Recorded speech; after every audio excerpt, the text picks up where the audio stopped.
Hi again, everybody. It's Mark Hanna, Hothead Thundermouth, here to introduce to you and play a playthrough of the new game from Mark Herman and GMT, Rebel Fury. And I will be playing the Fredericksburg campaign. It's a short, actually, introductory scenario, I would say, to learning how to play this system. It's a good system, a unique system, quite cleverly crafted. I haven't seen anything like it. And people are really excited about it. So there's really some good elements to this game. I'm not unboxing anything. I'll be showing you the components as we play. I wouldn't say that the components are up to 2020 plus standards in terms of the look. Uh, it's almost like the playtest counters are just converted into the regular counters. So I'm not really happy with the counters, but the maps are beautiful. There's a little section of one you can see down here, Rebel Fury near Falmouth. Actually, what we're going to be more focusing on is right here, the Fredericksburg area, and in particular, this ridge line here. This is where the original historical attack occurred up the Maria. I think it's the Maria Heights. Can't remember at the moment. Anyway, um, so what will happen? You'll see let's use blue for the Union. So the Union will be coming over here. They got some pontoon bridges, actually more from this direction. Um, they got a lot of divisions, but they won't have enough movement to really get all of them into play. So about 6 to 10 different uh, divisions from the U.S. Army will be assaulting about 5 entrenched rebel uh, divisions on the hill and the escarpment or whatever you want to call it. And there's about 6 hexes along here, ding, ding, ding, ding, ding, that you can get victory points. You have to take 4 of them as the Union, which they did not do historically. So without further ado, thanks for coming to this video. It's unscripted, uncensored, unapologetic, psychologically immune to social media scoring. I'm Mark Hanna, Hothead Thundermouth, if you'd like to call me that. All right, on with the show. Here we go. Thanks for watching again. Hi, folks. Mark Hanna here, Hothead Thundermouth, reporting to you on my first exploration of the game Rebel Fury. And one of the few Civil War games that I've actually seen which tries to play the unfortunate, disastrous Battle of Fredericksburg, at least for the Union, as they tried to assault this fortified line running across this area here. So, this is a new game by Mark Herman with some strange, let me just say strange, let me say some new design elements, which are unusual in how they're done. And could be interesting. Essentially, you'll see a bunch of divisions here. They all look kind of alike. It's a bit bland, I'd say. Can't get really too excited about the counter artwork. But essentially, units maneuver at a speed of 4 until they get close, at which point in time within 2 hexes, they have to start flipping over to a movement of 1 and adopt a battle line formation. That's kind of interesting. I think that makes sense. What's more interesting, though, is units can keep moving as much as you want until you decide to pass. Eventually, you'll come to a place where passing will be required, because what will happen is somebody will pass, and then the other person gets a random number of extra moves, at which point in time they end their movement. And then there's going to be combat, optional combat between adjacent units, except if you're attacking some of these trenches here, you can see them a little bit better if I zoom in. These trench lines have a front and a back. Once you're attacking those or you're in them, I think if it's mandatory combat, there has to be a combat. So that's how that's going to work. Okay. So there's a solitaire version of this particular scenario. I think it's meant to be a learning scenario. You can see they have optional solitaire rules here. I'm going to be following this format as I go through this. The unions must capture. I put yellow markers on these. These are yellow wooden markers that I use to track locations. I've also, let me get it more into them. There we go. That's probably a little bit better there. Okay. These red markers are a line of delineation for the Union, so the Union can't try to sneak up here and take these. It doesn't matter anyway, they got to take these. So in this particular solitaire environment, the Union does all the moving and attacking pretty much, although I think you alternate attacks. I'm going to kind of be learning this as I go and point things out to you as I do it. Essentially, I think I have to capture half of these to win 3, or I think 4 actually. I don't think historically they took any. So we're going to find that out. All right, so I'm going to get started on this shortly. Let me just familiarize myself one more time with these rules. Okay, so checking out the situation here, you've got a bunch of pontoon bridges as we start in the movement phase. Usually there's some other phases in front of this, but the current phasing here, where's that information? Command phase. We're skipping command and organization phase and going right to movement in this solitaire version. So what happens is we've got pontoon bridges here. Once you cross these, you have to change formation. So for example, this guy can cross the pontoon. He won't though. This guy will go. Now he's got to go down a slope. So you have to look on the terrain chart. If you cross a slope, slope, formation changes after crossing hex side. So that implies that as soon as you cross the hex side, you have to change formation. So like that, and then you change formation. Okay, like that, and you change formation. Okay, so that makes it a little bit hard to get these guys across. This guy, now he's going to go into a zone of influence, which is 2 hexes in this game. So as soon as I go into a zone of influence, I have to change formation. Okay, same for this guy. Boom, boom, changes formation. This guy, he goes into the town, and that would cause a change of formation. All right. This guy can use the road.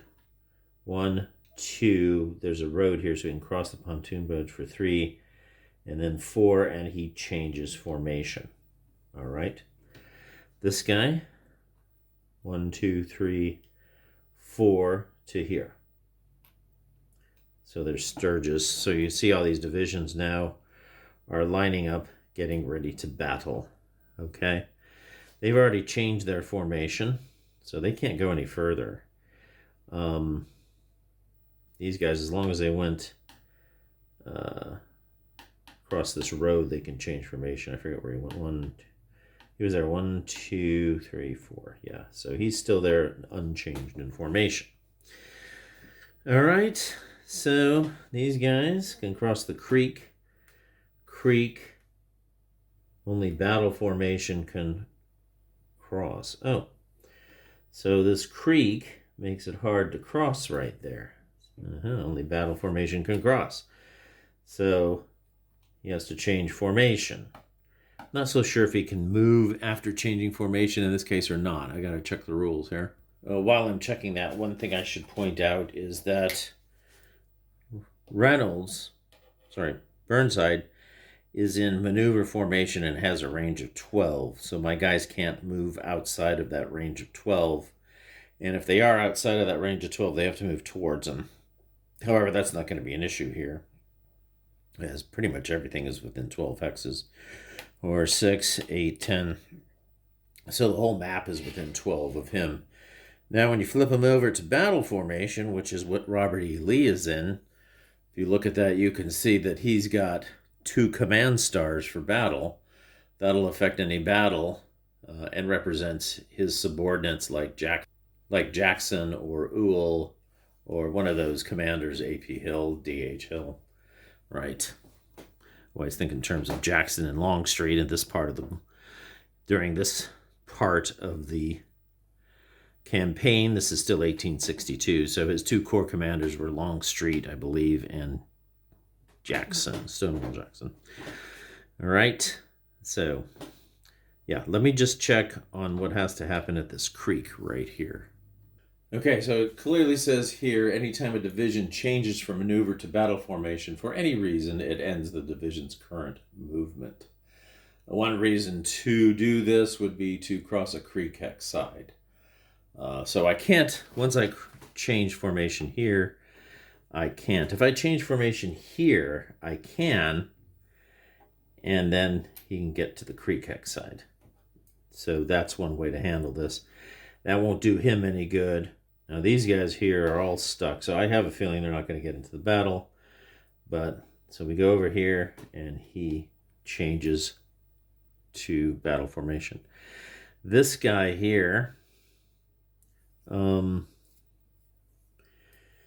yeah, I mean, we're in that same boat. These guys really aren't going to make it into the battle. I'm just going to move them up. You can't stack anybody, so they can move up to there. These guys can move 1, 2, 3, 4 to there. 1, 2, 3, 4 to there. And then these guys will just move up like that. That's pretty much it. I think that what happened in this battle of Fredericksburg is really only these guys engaged. But remember, you can keep moving until somebody passes. Now, what was supposed to happen here is as soon as I moved one of these guys, it was going to be the Confederate turn to move. However, in the optional solitaire rules, you play as the Union. Burnside is in maneuver mode this turn, and then in turns 2 and 3. This is a 3-turn game. You can see up here, Fredericksburg. What happens is here it says no CS units move. The CS will pass on their first move, at which time the Union player determines the number of remaining moves they will receive. To make this a bit easier, at the start there are 16 Union divisions that are not in ZOCs. Therefore, you may roll 1d10 and add 16. Here we go. 7 plus 16 is 23. Okay. As long as you roll a 4 or greater, the Union receives 19 additional moves, the maximum allowed. So you can only get 19 total. Okay. So, how many have I moved? Well, looks like I moved everybody, but maybe I didn't want to. But let's see. 1, 2, 3, 4, 5, 6, 7, 8, 9, 10, 11, 12, 13, 14, 15, 16. So I moved all 16, leaving me 3 more moves. Okay.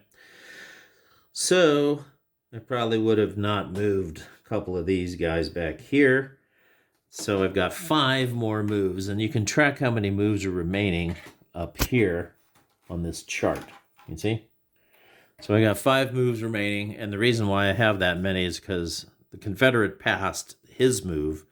Once you pass moves on a side, then the other side gets a certain number of moves remaining, and then they have to stop moving. Okay, so now that I've moved all of these guys, they can move again. It's there's no requirement to stop. So now I'm going to go ahead and move them into the ZOCs, and then at this point in time, they will be frozen.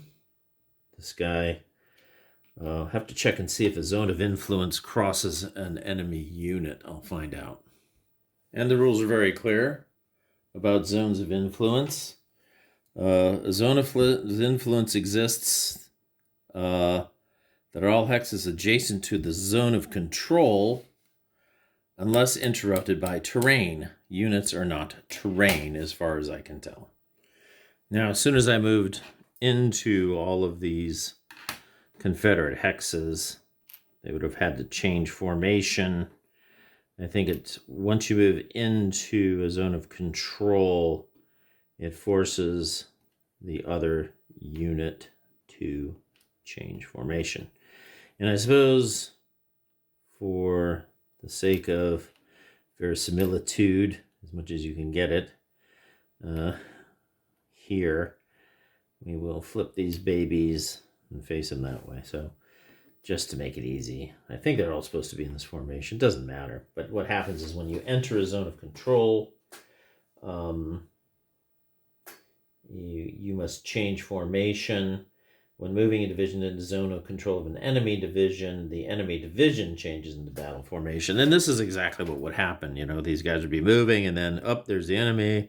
Up, he's coming towards us. Flip these guys over to battle formation. These guys are getting into battle formation.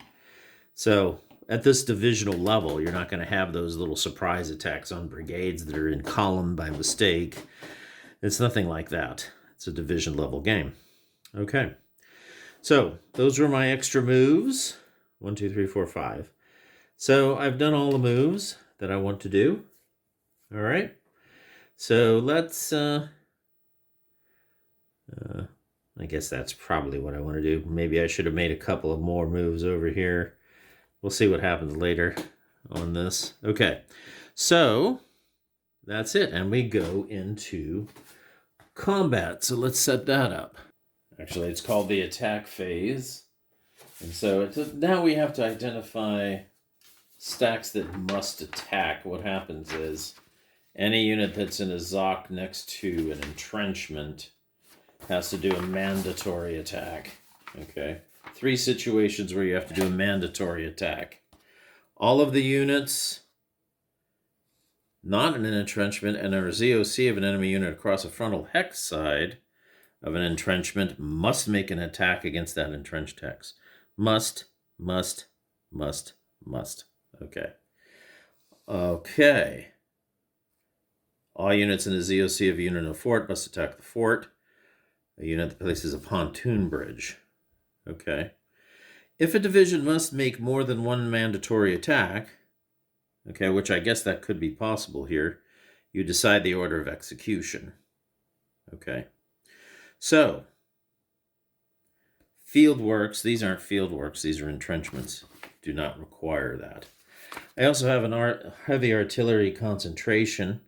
There's one right here. This is my detachment of cavalry defending the concentration, even though I'm not so sure it needs to be defended.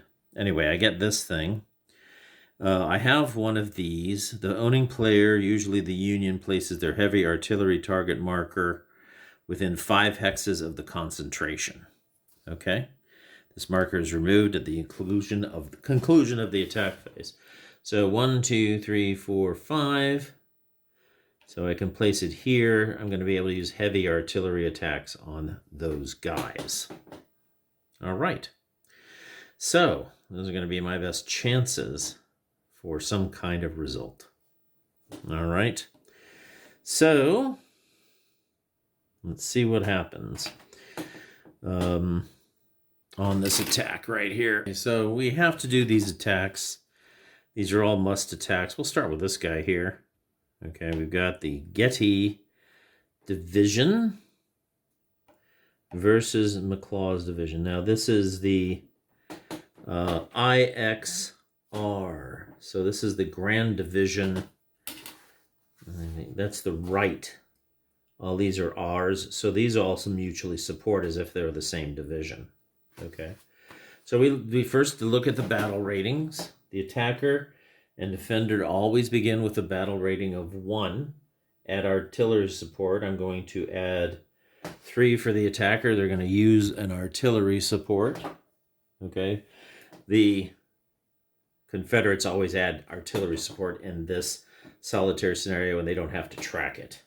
Okay. Then the attacker adds 3 for heavy artillery, so that's going to be a +6. Okay. Leadership battle stars, I have none. Troop quality, I have none. Okay.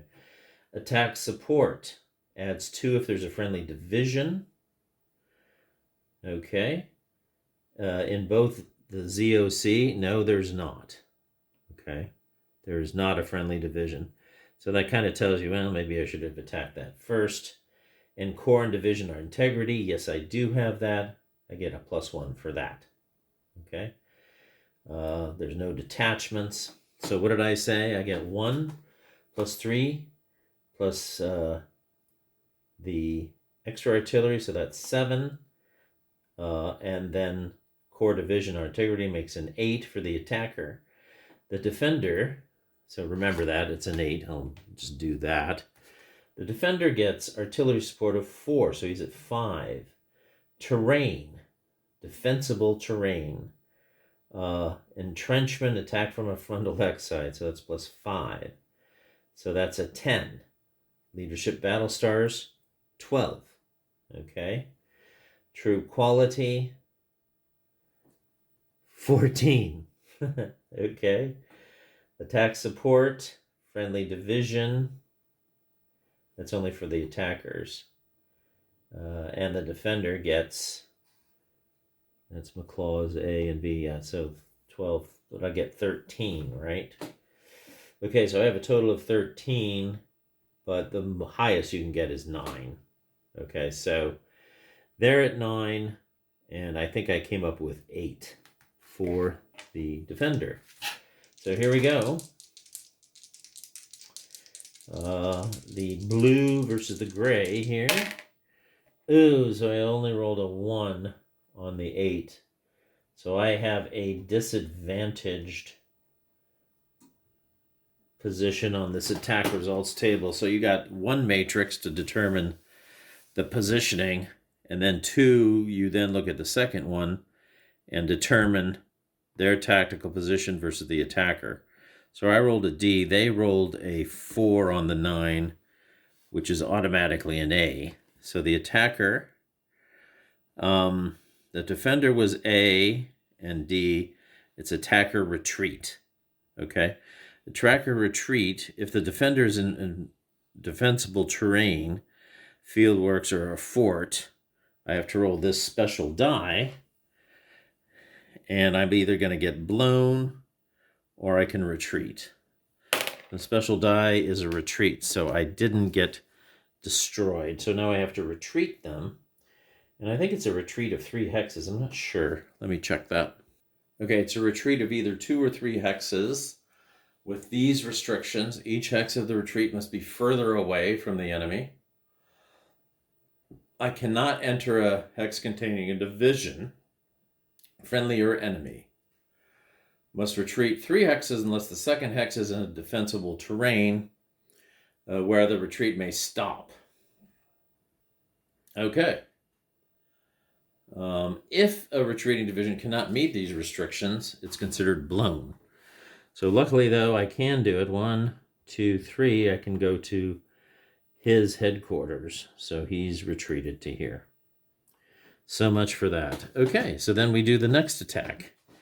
This is also within range. So they're going to be at an 8, and they're going to be at a 9, like before. Okay, I think the maximum is a 9. Let me just make sure about that. Okay, I showed that to you wrong. It was the same outcome, though. So they were an 8, and I rolled a 1. That's a D. The defender was at a 9, and I rolled a 4. It was an A. I was looking at it from this direction, but no. The 0 is the lowest you can roll, and the 9 is the highest you can roll. Now, if you roll a 0 or a 9, that can be a leader casualty, but in this solitaire version, Lee ignores leader casualties. Also, he wasn't really needed. Once you have 10, you can't really roll any higher. So that attack is over. Let's go to the next attack. Okay, so again, we're here. Okay, so I think we alternate attacks, but I don't think the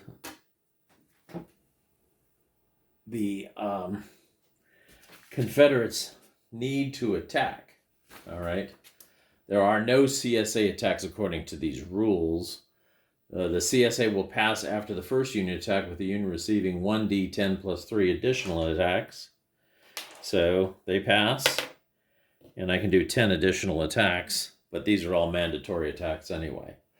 So, yeah, here we go. So what we're going to do is calculate these odds again. So attacker rating was 1, starts off with a basic 1.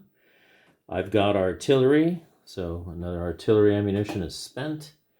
And I also have the heavy artillery in this case. So that's another +3. So that's +7. Okay, defender terrain modifiers.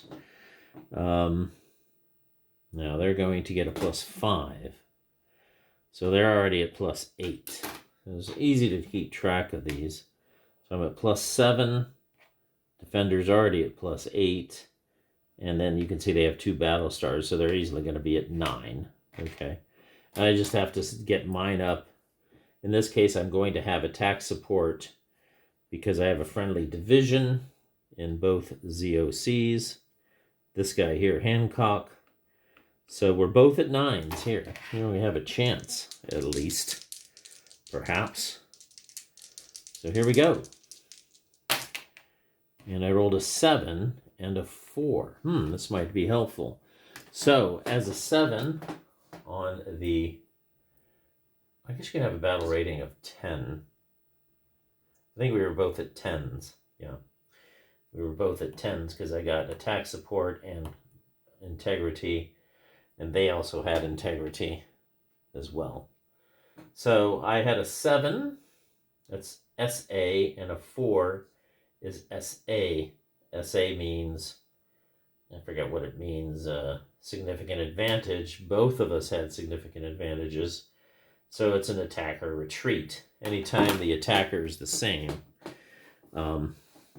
it's the same. It's usually a result for the defender. So they have to retreat, and they might get blown because they're attacking that. Nope, they still only retreat. They have to retreat 3 hexes, and they got pontoon. So they can go 1, 2, 3, all the way back here. Okay, that's that. Now Hancock has to attack. Hancock doesn't get this. It's out of the range now. So he's got 3 for artillery. He's got, and the defender's going to have 3 for artillery plus the defense. So that's 8, 9. Sorry, he's got 4 for the artillery and 5. So they're automatically at 10. Okay, so we don't even have to worry about it. These guys are always at 10. This guy here, so we've got artillery getting out to a 4. Leadership battle stars, none. Troop quality makes it a 5. Okay, because he's got a star. Okay, and he does not have support in that sense because he's by himself in the ZOC. But he does have friendly core integrity, so that gives him a 6. So we're rolling a 6 on the 6 chart, and they're rolling on the 10 chart. So they rolled a 0, disadvantage. They rolled an SA. SA versus disadvantage is attacker blown. Okay? That means they come off the game chart and they go in 2 turns in advance. Okay? A blown division is still there, but he's so disorganized that they just come off the chart. And then finally, the last attack, again, it's 10. These guys will have artillery. So it's going to be 4. They don't have any kind of support. So it's just a 4 to 0. 4 to 10, really. Okay. So that's going to be horrible, probably. Yeah, because they're going to have 1 for that. 4 for the artillery, that's 5. And then terrain makes it another 5. So they're on the 10 chart. He's on the 4 chart with the artillery. But he has no leadership battle stars, no troop quality battle stars. He's got no support at all. Okay, so he's only on the 4 chart. I suppose there might be a way to win this, but I think the Confederates need to roll a 0 or something. They rolled a 3. That's an A result for the Confederates, and a 7 is an A result. So an A defender versus A is another attacker retreat. And so this is historically what happened. And they did get another retreat result. So they go back 1, 2, 3. That's all the attacks we can do. So that should end the phase. So we go to the end phase. End of phase is very simple. You remove the concentration marker off the map. You can come back next time because I still have the, well, I have the concentration marker here and the attack markers here. And then you advance the turn. So it's the second turn. So the initiative phase doesn't really matter because the Confederates aren't going to do anything there. HQ redeployment, check. Let's do that. HQ redeployment. All right, so HQs in maneuver mode are removed from the map. So we remove Burnside. So we check it with a 1d10. Here's the roll. It's a 1. On a 1, the HQ must remain in battle mode in the same hex. If the HQ has a battle mode +2 marker on it, flip it to the auto side. Otherwise, place a battle mode marker 2. Okay. And I put that on Lee, so he's in battle mode. Okay. All right, so that's what's happened. Okay. Redeployment check, then redeployment placement. Starting with the first player, player must place all HQs that are removed from the step on the map. Each HQ may be placed in maneuver or battle mode. Basically, either you get stuck in battle mode sometimes and you can't redeploy, or you're going to be able to redeploy. All right, so we're going to get AP Hill here. We need to get some guys up. Have to move towards me. Okay, so those guys are there within 5 hexes. Let's see, we'll be in battle mode, so I want to be able to get all the way over here. 2, 3, 4, 5. Yep, I can go there. Okay. Detachment placement. I'm not going to place any detachments. Off-map movement. Okay, formation determination step in the organization phase. Starting with the first player, each division that is in battle formation and not in a ZOC or ZOI can flip to maneuver. Okay, this is the only time you can flip from battle formation to maneuver. All right, well, I don't have anybody within said areas, so I'm going to flip them all over like this. All right. Get them moving down the road here. Across the surging rivers or whatever. Okay. All right. These guys need to stay because they're crossing over. Okay. So then we've done the organization phase. Blown division return. I don't have any blown divisions that can return. Disengagement step. Starting with the first player, conduct voluntary retreats. In ZOCs, not relevant to this game. Field works, we're not building, and now we're in the movement phase. So, great.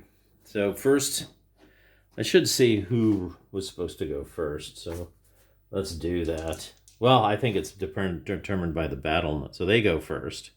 So they pass, so I have 15 plus 17 moves that I can do. 17 moves. So here's that. 1 and 7. Okay. So let's do it. They're passing, so we move. I'm going to try to get as many as I can over here. So they go 1, 2, and a flip. 1, 2, and 3 using the road movement. I guess the towns all have roads. It looks like it. I'm assuming that's the case. Or, no, maybe.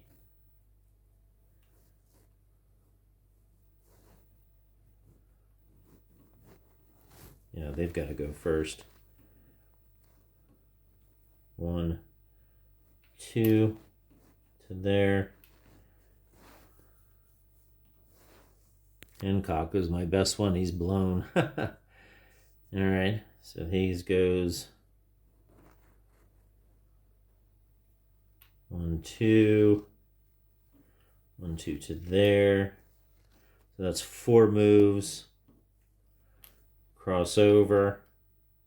If they cross over, they won't be able to do that. So 4 moves. 1, 2, 3, 4, 5 moves. 1, 2, 3, 4, 6 moves. So I'm down to 11 moves. So let's get them in action over here.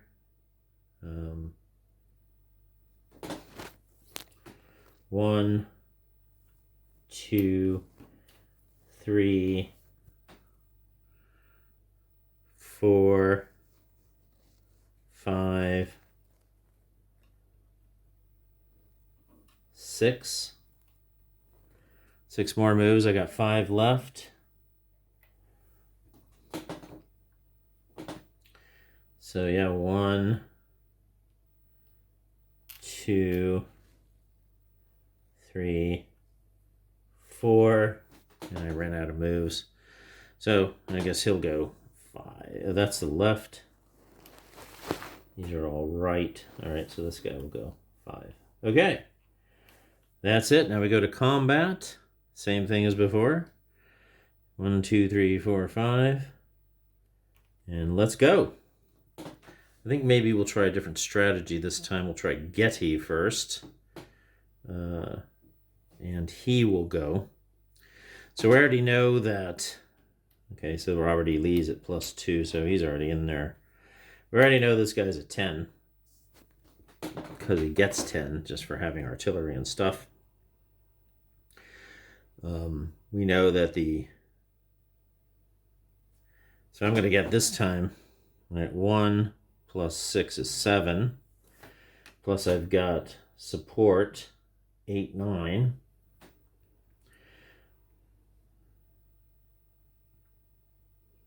Attack support, and 10 for division integrity. So we got 10 this time. Okay. All right, 7, 8, 9, 10. I don't have to use Burnside here. Okay, so here we go. It's a 10 to 10 attack with Getty on him. And I rolled a 7 to a 0. Hey, that could do something. So I got an SA, and he got a D. An SA versus a D. Defender is blown, and actually it's eliminated in this particular case. Well done, boys. Okay, I think that we finally got an answer. Okay. And CSU units forced to retreat is automatically blown. This one's eliminated. Wow. Okay. And I do believe I get to advance. Let me check the advance rules. Okay, because I'm not in a ZOC, I must advance into the hex. So there I am. Okay. So, I forgot to roll for how many attacks I get. I get to roll 3 plus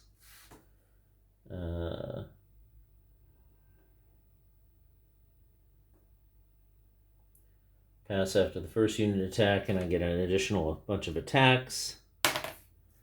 1, so 11 attacks. I get 11. Sorry, 1d10 plus 3. I only get 4 additional attacks, but I do have mandatory attacks. So I still have to do those. Okay. That means I won't be able to do more than that. All right, let's do this one next. Okay, so he's 10. I've got 7. I've got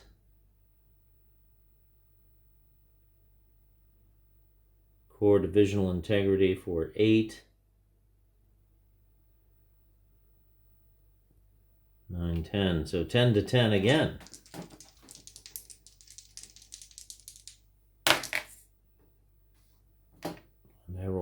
4, which is an SA, and he rolled a 1, which is an A.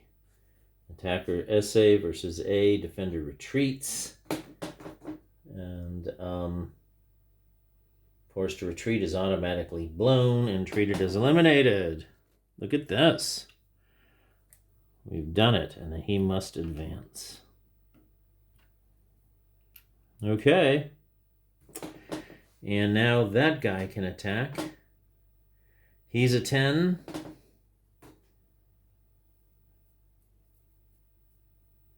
So we got 3 more attacks. He's a 10 now. He's only going to be... He's got... so I'm down to this much. I've got to watch out for artillery. I'm just kind of playing a little bit fast and loose here, just for the fun of it. All right, so here we go. He's got artillery, so he's a 4. He's got divisional support, 5, 6, 7. And Army of the Potomac, 8. 8 to 10. But remember, if I roll a 0 or 9, I rolled a 4.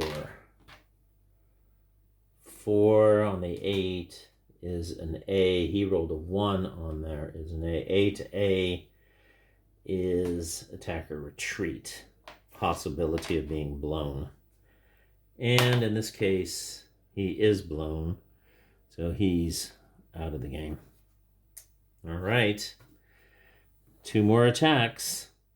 Got to do this attack. Maybe I should do this attack first. It doesn't matter. Better to do this attack. So he's at 10. I've got artillery support again. That's 4. Army of the Potomac makes it 5. Division integrity makes it 6. And the support, 7, 8. 8 to 10.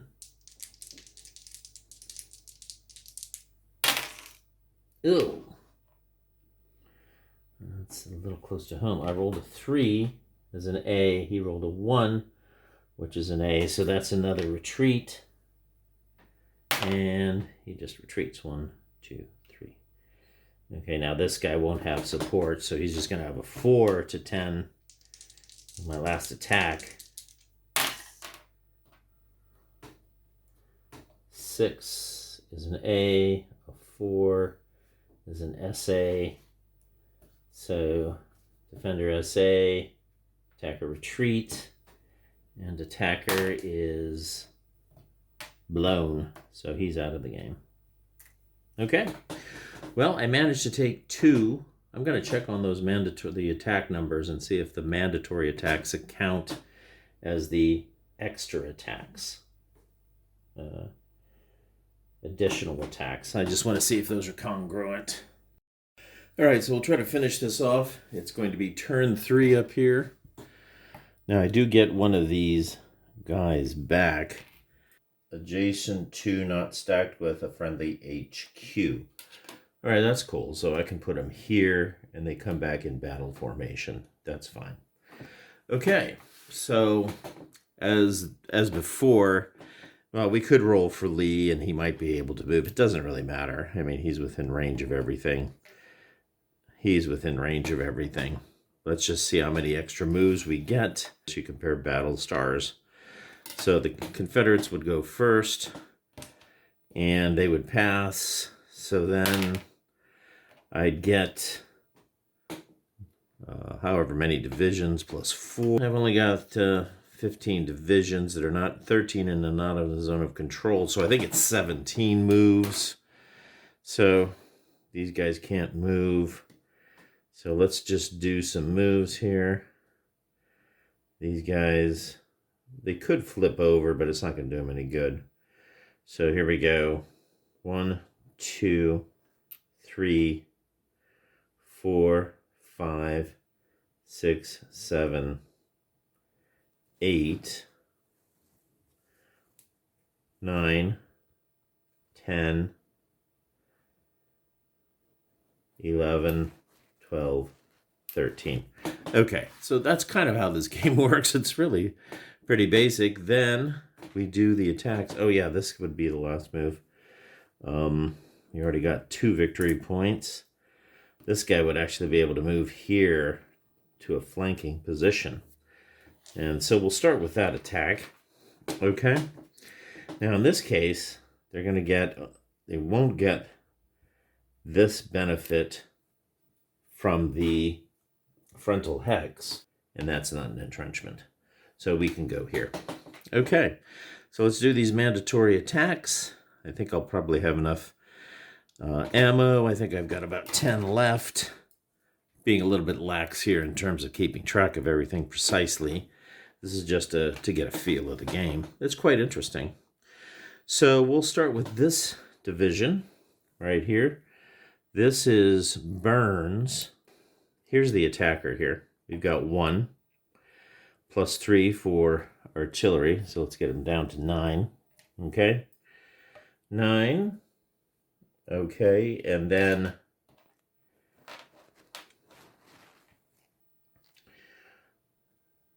we've got 1 plus 3, so that's 4 so far for him. 5 for a battle star. Although, as I said before, we're risking casualties here. Defensible terrain.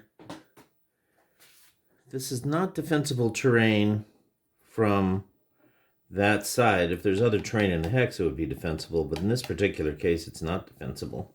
Okay. So far we only have a battle rating of 1 there, but then they've got the artillery, so that's going to be 5 each. Okay. Then battle stars, it's going to be 7 for them on the defense, and then they're adjacent to a friendly division, but it's not in the ZOC. So that's only, it doesn't matter for them on the defense. That's just integrity. So 5, 6, 7, I think they're going to be an 8, if I'm not mistaken. 1 plus 4 is 5, plus 2 is 7. 8, yes. The defender will be at 8. The attacker, we've determined, is at 5, but then they also have attack support for 7, and divisional and core integrity makes it an 8. So apparently it's an 8 to 8. This is where Robert E. Lee on the battlefield makes a difference. So 8 to 8. We roll on the tactical table. A 6 on the 8 for the Union. Ooh, superior advantage. But they rolled a 9 on the 8. And that's also an SA. So when it's both SAs, SA and SA, attacker retreats. And if the defender's in a defensible terrain, okay, no, it's just a retreat. So bink, bink, bink. Okay, that one's over. Well, we attack again, but now this will be across the defensible terrain. Okay, so now they're going to have, again, 1 plus 3 is 4, 5. This is the left division, so that doesn't give them the integrity. So I'll have a 7, and they're going to be a 10. So a 7 to 10 for the Getty division.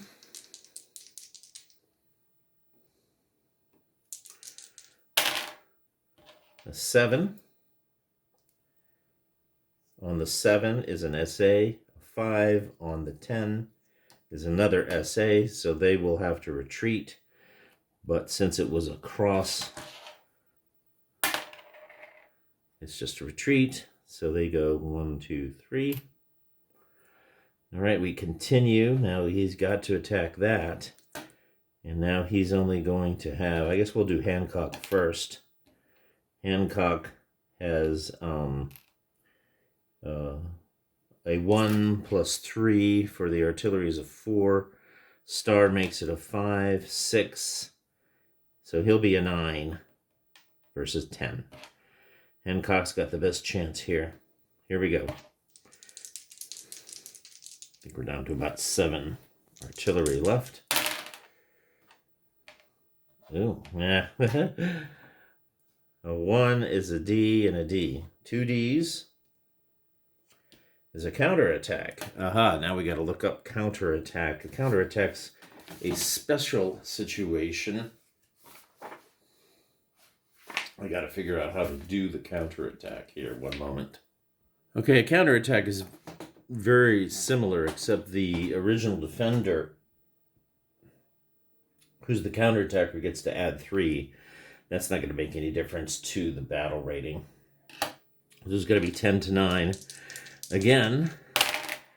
And they rolled a 9 this time, and they rolled an 8. Both essays. Okay, with an essay, 2 essays. Resolve the result of the counterattack. If it's a second counterattack, apply all blown or retreat results using the original defender's terrain, regardless of which side was blown or retreating. So the original defender's terrain. So an essay versus essay is attack or retreat. So they actually have to retreat, okay? And that means they're blown and removed, and I think I don't get to go into the hex, is my interpretation of it, okay? So now this guy attacks this with a ghost division inside it.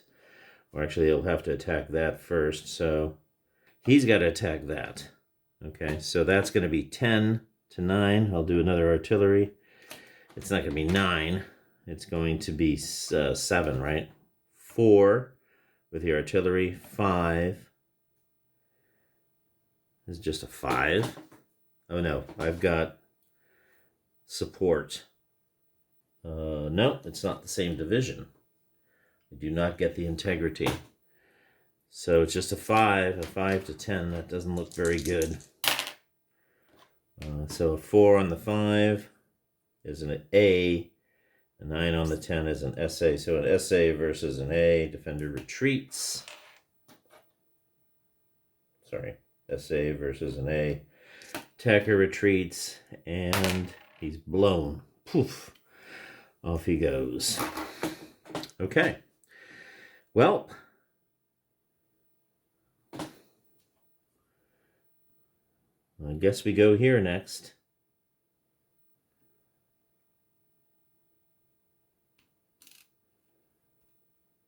We've got 6 artillery left. We get down to 5. So he'll go next to here. He'll be 10. And he's going to be, again, 4. Knock off an artillery here. 4, 5, and then he's got, oh, he's from the center. So he does have support. So he'll be 7, a 7 to 10 here. So a 5 on the 7 is an A. A 4 on the 10 is an SA. So he's going to be blown. Or retreat, he's blown. Poof. There he goes. Starting to look pretty historical here. Even though we did take 2 of them, I don't know if we're going to get any more. All right, now this guy's going to have to attack. And he's only got, I guess I'll put an artillery in. He's got a 4. With the artillery, 5 with the Army of the Potomac, who has not yet been blown or casualty reduced. Okay, so he's got 5. No other support. 5 to 10. Right here. 5 to 10. I did roll a 0 on the 5. It's a D. He rolled a 5 on the 10. It's an SA. SA versus a D. Attacker blown. So poof. Okay, that leaves just this guy on a ghost detachment. Okay, so there's basically a brigade in there. The ghost detachment goes in there as if it contained an enemy detachment. All right. So the detachment has a battle rating. Attacker adds 4 if the defender is a detachment without a division. Okay. So he's going to be attacking with, that's Hancock, 4. with an artillery. He's down to 2 artillery, 4 with an artillery, 5, 6. He's got no support, but he's going to be a 10. The detachment is a 1. Okay, so I can't tell if the detachment gets support from a friendly guy, but let's just say it does. But it does not get any terrain modifier, and it can't get a leadership modifier. Okay, so detachments, he's just going to be a 1 plus support for a 2, and I've got a 10, so this detachment's probably going to be wiped out. Well, maybe not. I rolled a 2. On the 2 is an SD. I rolled a 0. On the 10, which I think gives me a casualty for my leadership, it's a D versus SD. Attacker D versus SD. Defender retreats. So I took 3 of these. Then he has to go in, and he's got to mandatorily attack this guy because he's over there, and it's he's still entrenched. It's not a frontal hug, so he's got to attack him. All right, spend the artillery, so that gives me 4. Army of the Potomac. Well, I still have to take care of this guy before I can take care of this Ghost Division. So 4. Army of the Potomac. I think he has a casualty, so he won't count. 5. I just have 5 to 10. Yeah, it's not going to be likely. 5 to 10. So an 8 on the 10 is an SA. A 6 on the 5 is an A. So SA versus A, retreat, and not blown. So 1, 2, 3. So an exciting finish. The Union managed to take 3 victory hexes, but could not quite get the 4th, but they took all sorts of tremendous casualties. I'd say the Union probably did better than historically. I know it was a bit sloppy, but I think it just kind of shows it's kind of a fun game. We've got some interesting situations here. Not all of these are going to be like Fredericksburg, and there's going to be all sorts of maneuvering going on in the backfield over here. So I'm quite excited about this game. Well done to the designer, who continues to come up with innovative game designs. Mark Herman, spectacular, genius game designer, and you got to give him credit for that. Got to give him credit. All right, guys, my excursion into the Civil War. Don't know if I'll do another one of these. I promised some people that I would do some Ancient Kings, Wizard Kings stuff. I do want to do that. I also have another summer coming up, an important summer for Case Blue, in the Axis Empires Ultimate Edition, Totaler Krieg. So that's also on the plate. Anyway, exciting times. Bye-bye for now.